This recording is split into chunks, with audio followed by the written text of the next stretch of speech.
So welcome to another episode of Smokey and the One-Armed Bandit.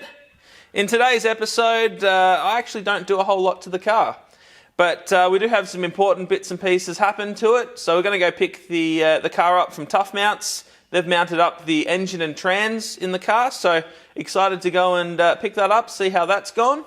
Also going to start working on some driver position. The whole having a one-hand thing makes driver position and getting handbrake and gear shifter in the right location probably a little more tricky than the average person and average setup. So we're going to take a look into that and see what we can do to set the car up for myself.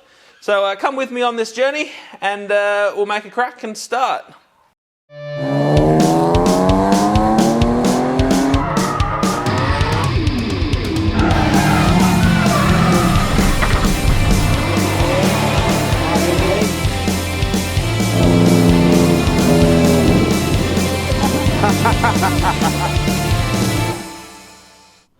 So I just arrived at Tough Mounts, pretty keen to see what they've been doing, see how it's all mounted, so let's go take a look.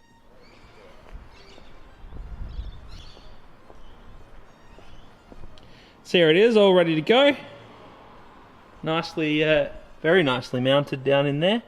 Bit hard to see with the light. Exhaust is going to be interesting, but always knew that was going to be the case. Time to chuck it up on the trailer, drag this thing home and put it on the hoist and take a look.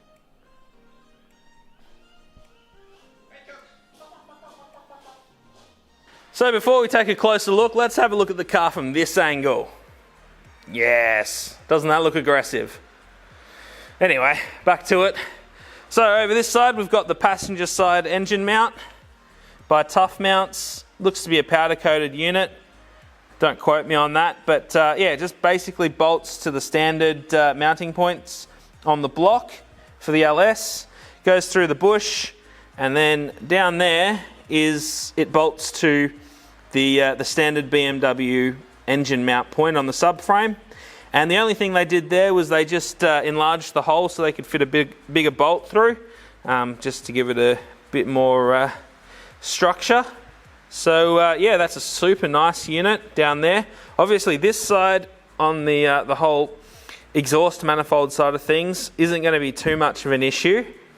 However, when we come around to this side with the steering shaft and the starter motor, things aren't quite as easy breezy.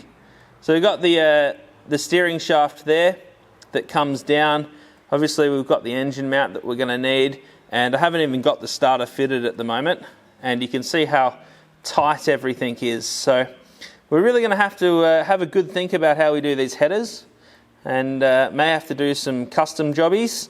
The other thought that was thrown out, which I don't think we'll end up doing, but you know, if you wanted to really do it on a budget or do it easy, we're thinking you may even be able to put some exhaust manifolds on the wrong way, bring it around under and out the other side that's got a bit more room, but I don't think that's probably what we'll end up doing.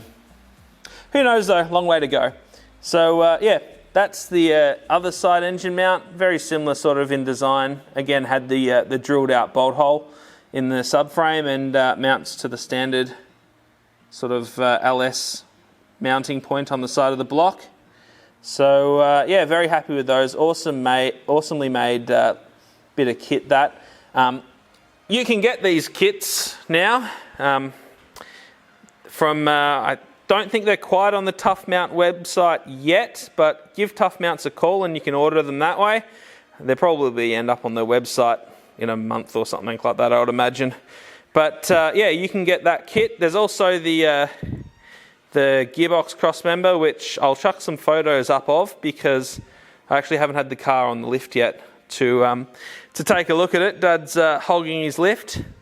I know, right? Dad hogging his own bloody lift. Can't believe it either.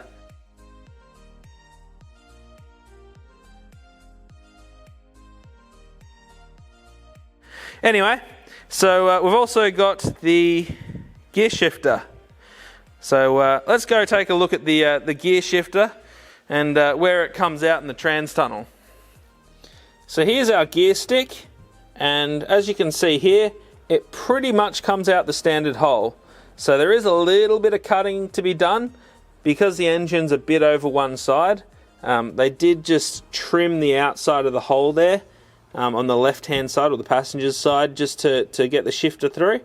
But pretty much you could run the standard BMW center console, and you could run this probably even the standard BMW boot, depending on the scenario. Obviously this has a gear shifter for a Commodore at the moment, but I'm sure there's gear shifters out there that would go straight up rather than go backwards. Even at the moment, if I go to put that into 4th gear, it hits that little thread there. But yeah, if you're going to be putting the interior trim on this car, you'd probably just get a shifter that went straight up. I'm sure there's a shifter out there that would be able to be made to work. The trans is a bit bigger than the standard BMW one. So what they said, there's 2 options. You can either give the trans tunnel a bit of a persuasion to make it fit around the bits and pieces that jut out on the gearbox, or you could take out the grinder and sort of give them a bit of a trim down. So depending on which way you want to go, it does fit in the standard trans tunnel with a little bit of persuasion, or alternatively just cut down those nubs that stick out on the gearbox a little bit and you should be golden. At least that's what I've been told. The Tough Mounts kit does come with instruction manual and photos and all that other jazz to tell you exactly what you need to do. So I'll quickly show you guys where the engine's sitting in regards to the firewall. So you can sort of see, if I stand from the side of the car, how it fits in. It's I don't think they could have gone really any further back with the firewall, or moving the engine any further back. It's a good distance from all the bits and pieces like those brake hoses and stuff like that. Enough room that you can get your hand down there if you need to. But yeah, I don't think they'd be able to move it any further back than that. I think it would create a few more clearance issues. So very happy with where it's mounted. Yeah, clutch is pretty heavy, hey? So now I had a bit of a chat about the engine mount scenario, how that all fits in. Need to start figuring out how I'm going to fit in the car too. Obviously, with the whole one-hand thing, makes fitting in cars and having all the bits and pieces in the right spot that bit more tricky than probably the average person. Some of you have probably seen my 180. That's a little bit different, but we probably want to go a step further with this car and make it even more comfortable and well suited to myself. So I'm going to get in the car and yeah, move the seat around a bit, chuck out some different ideas for a gear shifter and handbrake, and see what we come up with.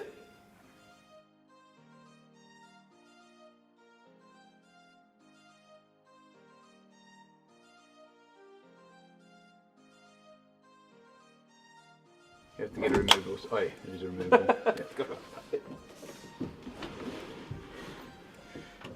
My geared my butt.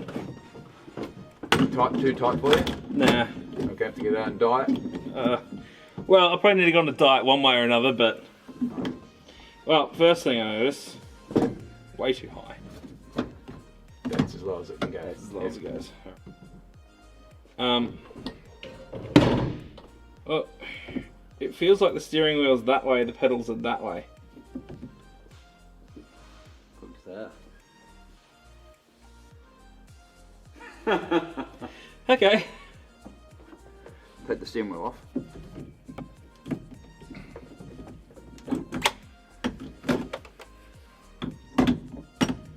I would think something like that.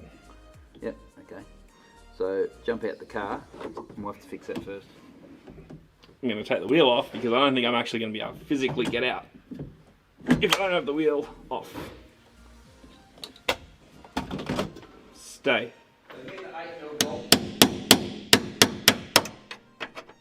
Is it playing ball? Yep, no problem. Yep, I get in there. It's loose now. Yeah, so I kind of feel like this is the best area for a shifter, and this hand never goes over here. You'd have to make sure that this one, okay, you know, is punching. Yeah. But like handbrake pad like there. Yep. It's easy. Yeah. Yep. And then you could do shifter down here. So basically what we've come up with is that it's pointless to figure out where the shifter for the gearbox needs to go until we've figured out exactly where we want the handbrake.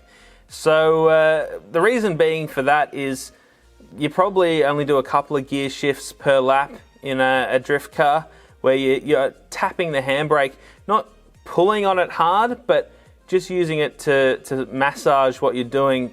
It can be a couple of times, or quite a few more times a lap than gear shifts. So really want to make sure that I've got the handbrake in the right position. Once we've got the handbrake in the right position, we'll start thinking about how we do the gear shifter there.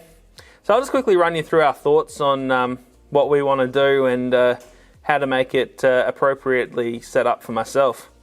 So with the seat, the position's not too bad. Originally this came with some mounts at the bottom there that work reasonably well. Might make a couple little touch-ups to them, but I didn't mind the seating position in total. It is a bit weird because the steering wheel's to the left of the pedals, I noticed, so there's not a straight line between them, particularly when you look. I don't know if you can see it, but from that direction the pedals are actually quite to the right-hand side. Probably can't see it. Yeah, so that was a little odd, but I think it's just a case of getting used to it.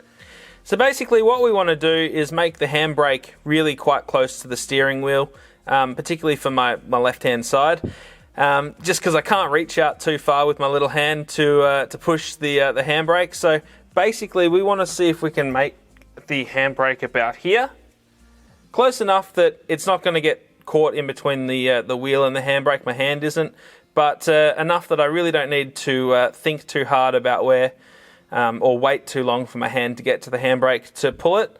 And we'll probably have the gear shifter somewhere off to the side a little further. So the plan is for this is we'll mount something down there to mount the handbrake off. The handbrake will be bolted to a rod. That rod's going to go down the side of the seat here. And what we'll end up putting down here is a brake booster and a master cylinder. And from there we'll run a brake line to what will probably be separate calipers on the rear. So we'll have dual calipers. So that's sort of our thoughts at the moment. I really need the brake booster. My current car doesn't have a brake booster, and I'm off finding myself lacking a little in the power department to put that on. So I'm pretty keen to get a brake booster on there. So this episode, as much as I didn't do a whole lot myself, we have reached some pretty big milestones. Obviously, we've got the engine and trans mounted, which is a big one. And I'm starting to figure out how I'm going to set the car up for myself in regards to driver position and steering wheel position, gear shifter, etc. So still some pretty big milestones there. And big shout out to Tough Mounts for fitting this donk into the beast here. So thanks to those guys. So got some big hurdles coming up though still. Need to figure out how I'm going to make the headers work, or how someone's going to make the headers work. Maybe not myself, because I'm not sure if I quite have that skill set. But yeah, going to have to make the headers work, and also just start figuring out all the little bits and pieces on the car, like how I'm going to do the power steering, where the battery's going to go, the fuel system, gauges, and switches and all that jazz. So still a lot to come, and we'll get cracking on that in the next episode. Do you ever not have jacks? Do you want one? Sure.